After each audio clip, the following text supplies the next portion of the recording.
Hello বন্ধুরা, আসসালামু আলাইকুম। আজকে তোমাদের সাথে শেয়ার করব কিভাবে বেসরকারি বিদ্যালয়ে এবং কলেজে ম্যানেজিং কমিটির আবেদন করতে হয়। আমাদের বিদ্যালয়ের ম্যানেজিং কমিটির আবেদনটা অনলাইনে করতে হয়। তাহলে অনলাইনে আবেদনটা কীভাবে সম্পন্ন করতে হয় আজকে তোমাদেরকে দেখাবো।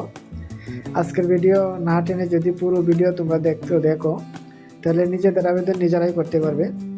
তাহলে চলো দেখি কীভাবে আবেদন করতে হয়। আমি একটা ব্রাউজার নিয়ে নিলাম। ব্রাউজারে আমি লিখবো, যার যে বোর্ড আছে সেই বোর্ড লিখতে হবে। আমি ময়মনসিংহ বোর্ড লিখলাম। ময়মনসিংহ বোর্ডে ওয়েবসাইটে আমি চলে গেলাম। এখন স্ক্রল করে আমি একটু নিচে যাব। এখানে আছে ই সেবাতে ক্লিক করব। এখানে আছে অনলাইন আবেদন ফর্ম শাখা। এখানে আছে বিদ্যালয় শাখা, কলেজ শাখা। যদি বিদ্যালয় শাখা হয় বিদ্যালয় শাখা, যদি কলেজ শাখা হয় কলেজ শাখা। আমি বিদ্যালয় শাখা দিলাম। আবেদনের বিষয় অনেকগুলা ক্যাটাগরি আছে।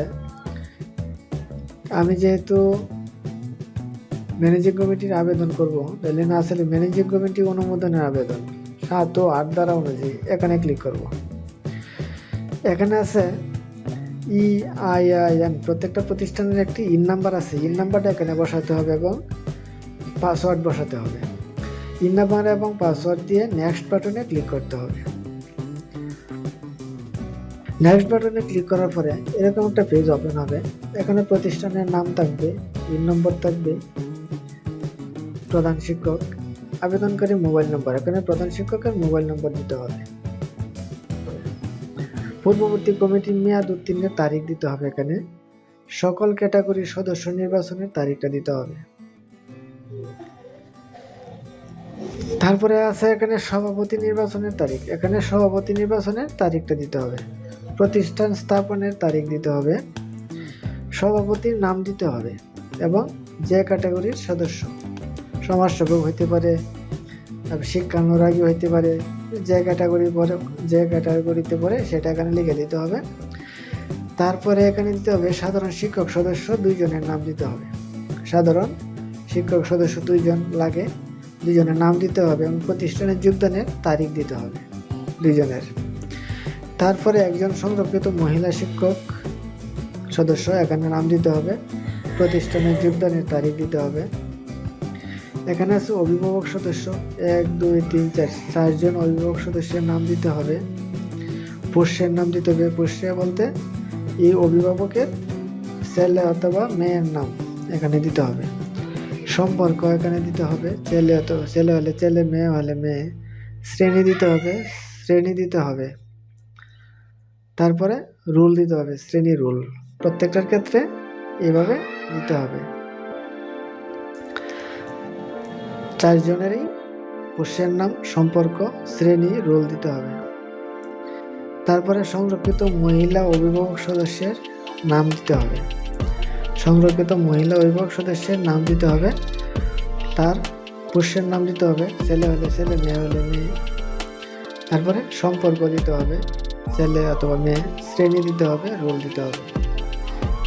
প্রতিষ্ঠাতার সদস্য যদি থাকে নাম দিতে হবে, প্রতিষ্ঠাতার সদস্যের নাম, সর্বমোট দানের বিবরণ, প্রথম দানের তারিখ এবং দাতা সদস্য যদি থাকে দাতা সদস্যের নাম, দানের বিবরণ, দানের তারিখ।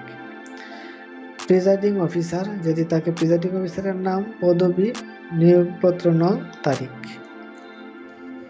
এগুলো ফিল আপ করার পরে কিছু অ্যাটাচমেন্টের কাজ আছে।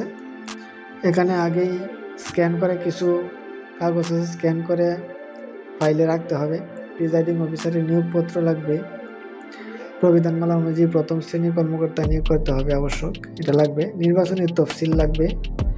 নির্বাচনের ফলাফল বিবরণীটা লাগবে। সভাপতি নির্বাচনের রেজুলেশন লাগবে একটা।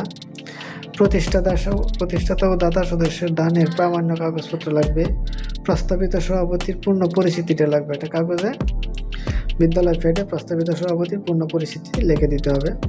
মামলা নেই মর্মে প্রামাণ্য কাগজপত্র দিতে হবে, যে সদস্য এবং সভাপতির নামে কোনো মামলা মোকদ্দমা নেই, এটা এখানে লিখে দিতে হবে।